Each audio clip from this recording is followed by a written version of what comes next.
So this is the finished product. I'm actually really happy and surprised by the result, because these finishes, I mean, for such a machine, that is not too bad. It's really nice. Also the floor finish right here looks pretty good.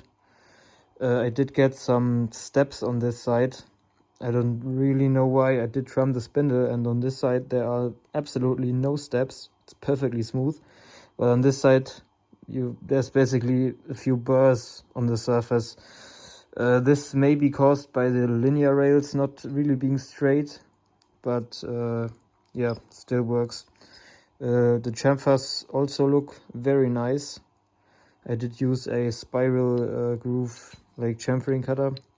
And this is all AliExpress tools, by the way. You could probably get even better results by using like a Datron end mill, but this works for me. Let's take a look at the dimensions now. So the width should be 76, and it came out a little oversized. The length should be 100. This came out a little undersized. Yeah, about 500ths of a millimeter. These bosses should be 9 for the vise to fit. It's a little bit smaller because I did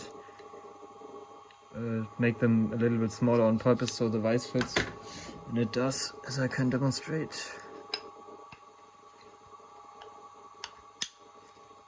Yeah, looks pretty good. Doesn't wiggle around, but it still comes off pretty easy.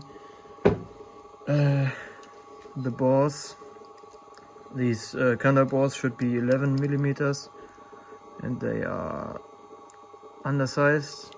But I do think the end mill is a little bit undersized because I had to adjust for this quite a bit more than I would have thought. This should be 6.5, and it's also about 1/10 undersized. But yeah, for a mill that's less than €1,000, I think this is pretty good, so I can't complain. And by the way, I didn't do any adjustments on the machine. I literally took it out of the box, bolted it together, and milled this part, and it came out like this. So yeah, really can't complain.